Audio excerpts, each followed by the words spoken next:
raw? Okay. Ayun, lumabas si Makarao. And then, sige. I will now share my screen.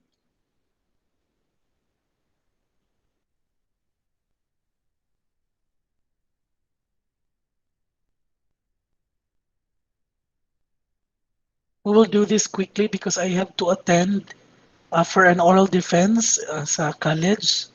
So the Q&A portion siguro, you please take note of your questions and then please write it siguro sa Google Classroom natin so that I can answer. Because what I will be doing here is to just share to you what will be the content of this subject. Noted po, sir. Okay, thank you. Okay, this is CPE106 Assessment of Learning 2. This is actually the partner of your CPE105. That is why during the enrollment, ang dami talagang mga estudyante na drop no sa asignaturang ito kasi nga wala silang CPE105 and then some of them ay parang both of the subjects kinuha nila ngayong semester na ito. No? So they have CPE105 and CPE106. Please um, you cannot enroll to CP106 if you don't have CP105 because that is a very very very very very very requirement for this subject. No, although hindi naman talaga siya um, they have different things, but nagiging prerequisite siya because most likely you cannot understand some of the terms in CP106 if you don't understand CP105 if you cannot if you don't enroll if you did not enroll to CP105. Okay, so this is CP106, Assessment of Learning 2 for the second semester academic year 2020 and 2021. I would like to introduce again myself. I am Fernando, second engineer, a licensed professional teacher again way back to 2012. So medyo matanda na. Okay, but fresh pa din. No? And then, a faculty member of course, of the secondary education department. Alam niyo naman, no, na yung mga subjects natin ngayon, wala na tayong mix from other department. Alam niyo ba yan? Hindi po, sir. Okay, so please be aware that sa lahat ng subjects ninyo siguro sa mga CPE, no, sa IDOC, wala na tayong ibang department na magiging kasama. So all of you will be coming from, all of you are actually be all coming from the secondary department. So this is a very, very nice thing because by the time we will be talking, no, sa mga examples or mga experiences inside the classroom, um, we will be focusing on the secondary part. No? Doon tayo sa junior high school and probably senior high school na concept or context. So this is very nice. No? Of course, I have here some of my profile. Of course, you all know that I just got in sa MSMA no, way back 2019. So I have experience in MSMA IT way back 2012, and then in Philippine Science High School in Dipolog, and then in DepEd, Dapitan City, and so on, before I get here in MSMA campus. And then I am, of course, from Iligan City, but parang nandito na ako, nagstay talaga sa MSU campus, ano. Hindi ko maiwan-iwan itong apartment namin. Okay. Okay. And then I also have your other social media accounts, no, for Facebook and then Instagram. Yes, please follow me on Instagram. So mga ganyan. And then of course I have my email address. No, so this is my primary email address as of the moment. No, so that is Fernando Junior. That's Ketty@msub.edu.ph. And then of course I also have my LinkedIn, the comment of course my Twitter. Okay, so that's me. Although yung picture na yan, yung mga kasama ko nga, no, kinakantsawan ako, bakit daw ginagamit ko pa yung picture na yan? Because that picture was taken 2015, I think. No, year 2015 pa ata yan. So, ang tagal na. Okay, anyway. Diyan kasi parang fresh ako dyan, no? Fresh na fresh ng isda. Okay. Fresh from the farm. Fresh from the farm. Fresh from the dagat ng isda. Fresh na. Okay. Sige, let's continue. Of course, my full name once again, that's Fernando. My middle name is Ruby Koy, Sikati Junior. My origin is actually coming from Lanao del Norte, no? The Maranding Lala, Lanao del Norte, and so on. And Paruy Lala, Lanao del Norte. So, yun yung mga peg namin, mga Lanao del Norte. So, very near lang. Okay? And then, my other name, I really don't have a middle name.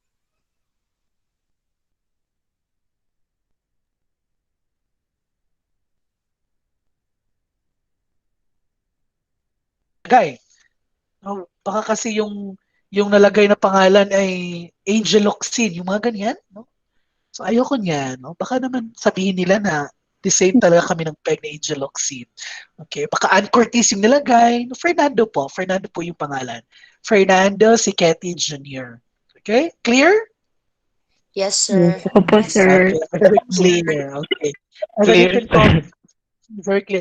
Ayaw lang po ng Fernando po, no? Kay Fernando po Jr. lalaki po. Fernando po Jr. And then of course, you can call me Sir Fern. Please do not call me Sir Fernando. Did you kumuligi sa tawag kong Sir Fernando? Kisa na Fernando, oy. Ang lalaki mo kaya siya, no? So you can call me Sir Fern. Okay. Para magkaintindihan. Okay. Sige. So we will now be talking about the subject. And then of course, that is my classroom, no, for the rest of the semester. Okay, we will be utilizing Google Classroom. This actually pandemic, no, brought us here, no. Dinala tayo ng pandemya sa ganitong setup. That is why all of us, no, especially you students, you really have your own struggles, no. Yung struggle talaga hindi yun kabayaran na struggles. But then again, I really do love those students that despite of the struggles ay naging successful naman yung semester nila. Okay? Because I really believe children that it's not all about yung wala ka, but it's all about kung ano yung kaya mong ibigay, no?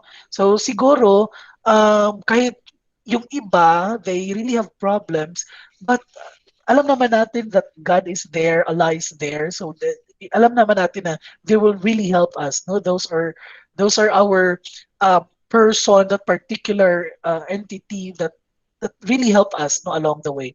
So alam natin that although we are struggling now of doing it, um, please take note that if you will really do it, of course, that will be a successful output or something. No? So, gawin lang talaga natin. Although, please take note, children, hindi po nagbubulag-bulagan yung mga teachers natin. We all know, as for myself, I know your struggles, no? Especially the resources. But then again, I would really love it because wala tayong magagawa, di ba? Hindi naman pwede na, okay, it's pandemic, and then it's a virtual class. Ay, hindi na lang ko may eskwela. No, somewhat like that. So wala tayong magagawa, no? By the time ba that you will stop going to school, matatapos din pa ang pandemic? Hindi. So all we have to do here is to go with the flow, find ways, no, kung paano natin malampasan itong very challenging task that we have, no? Sige. And then, because of that, no, because of this pandemic also, yung classroom natin, no, yung physical classroom natin na sana nakapag-chika-chika unta ta dito, nakapanglibak na unta ta dito, no, chika-chika ka to kasi imong crush, dili na nato siya mabuhat because we are doing it virtually na. So this is now the role of our Google Classroom. Okay. And then uploading of materials, children, all materials will be placed in the classwork tab of the Google Classroom. I'm sure you are very familiar with that tab, no, sa inyong Google Classroom, and it will be sorted by week. Okay, and then all of the things there will be placed, the deadline, the instruction, and so on. Okay. The class learning activities, you will be notified if there will be materials. So I think you could actually see that time to time mag-message ko sa messenger, no? Um, And then, ang gusto na kong masustain karon kay ang pag-text kay last semester, magsige jud kog text sa inyo ha. Pero kay na-busy itong may estudyante na ko diri last sem, na-busy kay in town, wala mi kituok sa accreditation, but kini accreditation we're so happy because um we got to pass the survey visit, so that is why we are now applying to level 1 for this semester, di ba? Karong semester mag accreditation na pud me children, no? Please nagaling na ko sa the level 1 mao na gini ang tinuod na accreditation this time. But as for me children, I will really try my best to still give you the proper knowledge and then the proper time, no, for us really to talk. I will really do that, no. Ako jud ang pugson, ako jud ang buhaton nga despite of the time constraint siguro in the future because of the accreditation, I will still do my part. Okay? And then I would expect that you will also do your part. Okay? Klaro ba na? Okay, sir. Yes, Claro, sir. sir. Yes po, Very good, sir. Chill. Very good, Hi, very good. sir. It will be uploaded in the classroom. The deadline of the activity will also be reflected there. Okay. So no matter nagawa tayo deadline have the same argument, the same justification why do we still have deadlines, no? So submission of output, since we will be doing this online, submission of output may be difficult to almost of you. So lahat talaga almost kasi yung iba naman nakakasubmit naman talaga, no, na walang problema. But there are of you, most of you, meron talaga problems like, sir, wala nang brand out, sir, ganyan, ganyan, and so on. Of course, I will accept your reasons, but still, I know kung unsa po yung valid nga reason. And then I can sense kung asa po diya nga part ang naay mga pagpamakak, no? Na para lang makasubmit. Okay. But then again, children, please mind you that I will still accept your paper. I will still accept submission. Anyway, I will be discussing it. So thus, in submitting your output, you may use any means applicable in every submission. Yung term na any means, lahi na siya ha. Dili ingon nga bisag asan nyo i-send, kung asan nyo gusto i-send. I will be mentioning later on kung ano yung mga platform na pwede ninyong malagay yung mga outputs ninyo. Okay. So initiatives are very important, especially this time. So for that, please make sure to read the instruction. This is very important. At ito pa din yung struggles ng mga estudyante up until now, reading of instruction and following the instruction. Please, children, before you ask me kung ano yung nasa instruction, please understand it first. Kasi naman, as much as possible kasi, by the time I am constructing the instruction, children, I made sure kasi na yung mga words na ginagamit ko dyan ay very simple words. Okay? Hindi yung words na very complicated. So I will be using very, very common words. So dapat naintindihan. So kung hindi talaga naintindihan, that's the time that you will message me. Sir, meron ka, bakit po sir, may mga times po sir na nagbe-message kami sa iyo, sir, hindi ka naman nagre-reply kasi your question is very obvious. No? I don't want it na mag-reply bitaw ko ng question nga ang answer bitaw kay grabe ka obvious. So you really have to go back first to the instruction before you ask me. No, sige magbalik-balik sa instruction din wa agyapon na sabta ng instruction. Okay, that's the time that you will message me and then I will answer you for that. Okay, and then cheating is a big no-no, children. No, um, there are students really that got zero coming from me.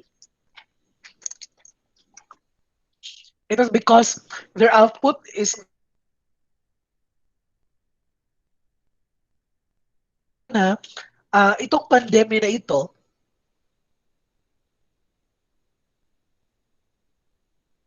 just kinukuha lahat sa if you can get information coming from the internet easily, it is very easy for us also to check if the answers are legit or not. Saan man na namo? Kana inyong gisulat diya bitaw sa inyong papel, all we have to do is to copy that.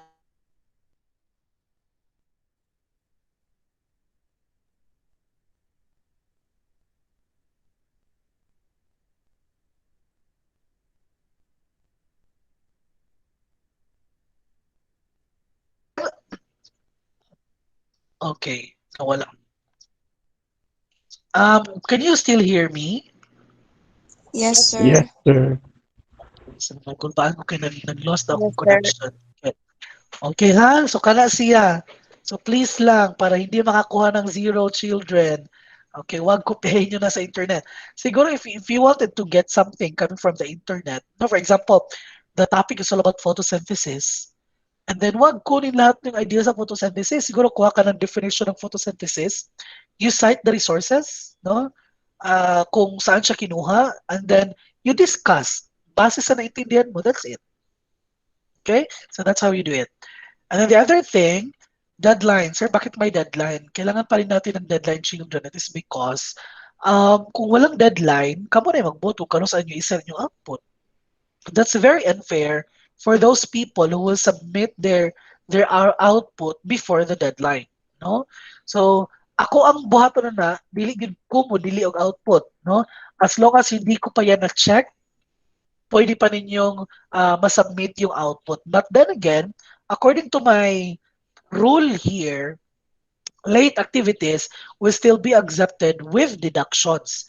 Please take note of the deduction. Ang deduction nato kay 2 points taga-adlaw. Again, 2 points taga-adlaw hantod mahurot ng points anang inyuhang output. Klaro? Yes, sir. Yes po, Yes, sir. sir. Yes, Okay sir. na. Karon na Yes, tana, 2 sir. points ang Sir, bakit po may deadline pa? Sir, bakit may deduction pa po, sir? Alam niyo naman po na meron kaming problema sa resources, may problema kami sa internet. Yung deadline po natin, hindi po siya isang araw lang, hindi po siya 2 araw, hindi po siya 3 araw or something, no? So, meron talagang specific days, hindi siya 1 day. So, meaning to say, oh, your teacher give you a length of time to find ways. So nandito na naman tayo sa find ways, children. Kasi nga hindi naman pwedeng wala tayong ipa-activity. Huwag mo i-submit, di ba? So you really have to find ways. So you still have 3 days, 2 days to find ways for you to send your output. Okay? So meron talaga siyang deadline or due date. Again, makikita yan. Please do not give me reasons, no? Kay ako ba, may dapat na ang common dyan ako ma-receive na kuan ha, na message, sir, kuan, wala mong go internet sa mo atong nga time, sir. Alam mo naman, no? Alam natin that yung internet natin and then yung kuryente, hindi natin alam kung kailan niya nawawala. Okay? So make sure do not do your activity kanang deadline na. For example, ang deadline kay 11:59, maghimo sila kay 11 mga alas 10 sa gabi or alas 7 sa gabi. O niya karon kung mag-brown out, may ingon na ba dahil, sir, nag-brown out kasi, o bakit hindi niyo ginawa nung unang araw pa or the other day? Okay? So if you're going to look at children, that is not really a reason. No? Depende na lang, for 3 days, wala gikurente sa inyo ha. Kana, yun, may katuhuan, nga dili yun makasubmit, pero the first day, the second day, may kuryente, may internet, bakit hindi mo siya ginawa? Klaro? Yes, Klaro, sir. children? So Yes po, sir. yes, I really don't want to get a message, to read a message na yan po yung rason. Because the deadline of the activity or any activity is not good for 1 day. No? Mga 3 days, 4 days yan. So meaning, meron talagang time. Kana pong naapod tayo quiz. Ayaw po mo take og quiz ka ng deadline na. Di masayop.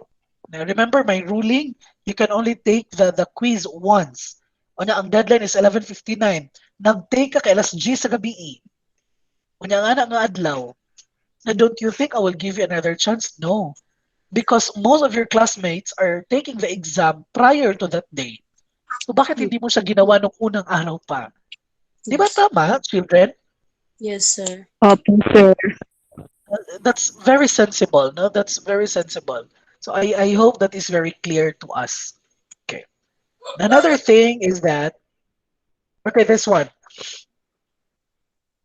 Yung Telegram, so yan yung mga sinabi kong any means kung saan niyo pwede lang i-submit yung mga activities ninyo. You can submit it to Telegram, of course, Google Classroom ang pinakauna ninyong i-try. No? As much as possible, children, ako ba magud kita pulan kayo mag-send sa Google Classroom. But as much as possible, para walang problema, dapat sa Google Classroom yun niyo gi-post ang inyong activity or output, no? Para hindi ako maganap kasi by the time I will be grading it, pag wala siya isulod, automatic zero man lang siya. And then, yun na, nag-iiyak na. Sir, bakit po sir, naging zero ako sir, na yung sinabit ko nandun naman sa messenger. Diba sir, sinabihan kita sir, yes, you told me. For example, Monday nag-submit ka, nag-check kung Sunday, ma-remember din ako. Di ba, dili? That is why some of my students, my previous students here, I told them that if you are to submit it to another platform, please make sure na mag-turn in, children, by the way ha, mag-turn in gihapon mo sa classroom ha, balag asa nyo gisend. Ha? Mm. Klaro ba? Like for example, your activity, you send it to my messenger.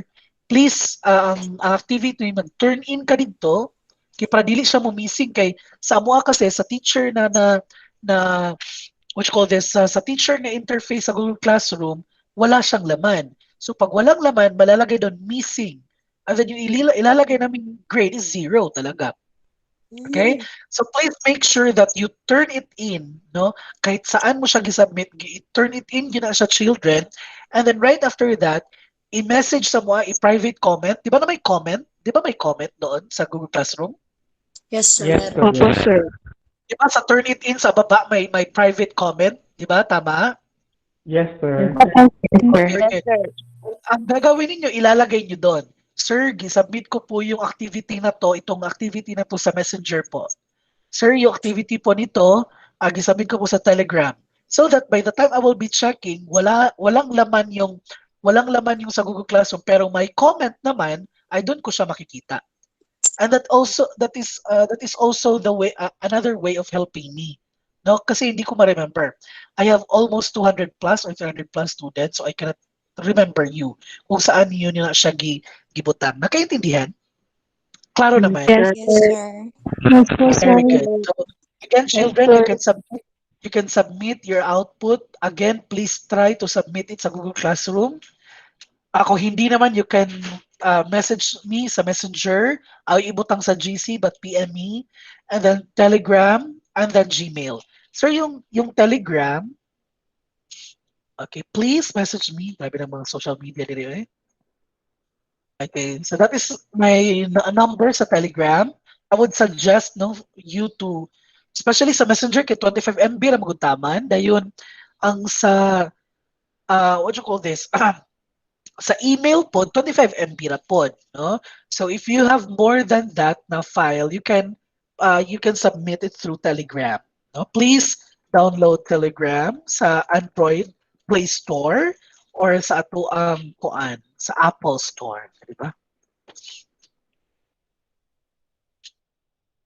Clear, children? Yes, sir. Yes, sir. Very good. Okay. Yes, So of sir. course, we have here honesty is the best policy, very common no, sa tuwang classroom. Hindi Yes. talaga yan na nawawala sa mga classroom natin during our elementary and even sa ano no, sa high school. Honesty is the best policy. According to Ernest Hemingway, now is the time uh, now is no time to think of what you do not have. Think of what you can do with what there is. No? So that is our second quotation coming from Ernest Hemingway talks about initiatives. No? Do not think kung ano yung wala ka. No? Like for example, wala ka internet, wala kay kwarta, and then you think of it. So of course, if you're gonna think of it, wala jud kay mabuhat. But if you think of another ways, no, think of what you can do with what there is, no. If you think kung nakay cellphone and then you have friends and somebody that could help you, and that's initiative. Okay.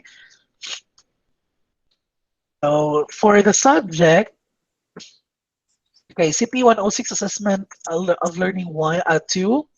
This is a course that focuses on the principles, development, and utilization of alternative forms of assessment. Alternative forms of assessment. This is the another form of assessment aside from our objective type test. Remember our MCQ, the multiple choice questions, the identification, the true false, and blah blah blah. Now those are the um, Saan siya?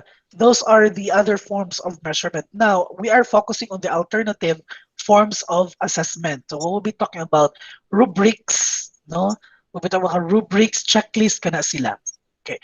Because in CPE106, remember that naatay mga activity, di ba, na hindi kailangan ng MSA, hindi kailangan ng multiple choice. So for example, sa PE, for this subject, kumingon ko nga, okay, you will be doing, you will have to create video presentation about this, blah, blah, blah. Okay, please do a dance, please dance Macarena, for example, no, kana siya. Onya, if dancing is part of the activity, you cannot assess it through multiple choice. Maka multiple choice ba ta kung saya o nga activity? No. No, sir. I think lisurang. So man na pag multiple choice diha, no? Nga, okay, does Elmer Balido uh, dance well? Letter A, yes. Manaday na. Letter B, no. Letter C, maybe. Wala. Saan man na siya? Di ba? Lisod kaayo. So that is Yes. why that's the time that you will hear the word rubric. I am sure you are very familiar with the term rubric, no? You are very familiar with a checklist. You will know more about it because that's the focus of this subject. Because we are going to assess mga performance-based o product-based diri. Now, like for example, if you are to create no puhon no kamo mga teachers diri mga science teachers for example kung mag kung inyong estudyante pahimuon ninyo siya og kanang sa may cell for example coming from clay di man na nimo pwede gamitag essay no nga, how did you make di man na siya pwede unsa pag grade na nimo gihimo so what you have to have there is a rubric no kung giunsa paghimo ang imong cell using your clay. Okay, so we will be doing that for the rest of the semester. But then again, I would like to remind everyone that the first part or the first chapter of this subject, we will be talking about statistics. No? Sa mga naging estudyante ko sa CPE 105 dito, yung last part ng lesson natin was statistics. So we will do it again dito sa CPE 106. That's the first part or the first chapter of this subject, statistics. So we'll be talking about mean, median, mode, and other concepts about statistics. Okay, clear? Yes po, Yes, sir. sir. Okay, so we will now discuss the last part of the presentation, which is the most important part of this discussion, your grading system or the components of your grade. So we have here individual output, we have group output, and major examination. I hope that is very clear to you that individual output has the greatest percentage, siya yung may the highest percentage among the three components, 45%. So bakit po individual? Kasi nga, nakasalalay sa inyo yung grado, no? If you will not do it, therefore your grade cannot do it also. Okay? And then group output, it's just 30% because we will be doing group output but not very frequent. So mga seldom lang yun siguro ta mag-group output kasi nga very difficult to have group out activity for this time. And then, of course, major examination, 25%. So that is a total of 100%. And then the passing percentage for this subject is 75%. Clear? Yes, sir. Okay, very clear. Question so far?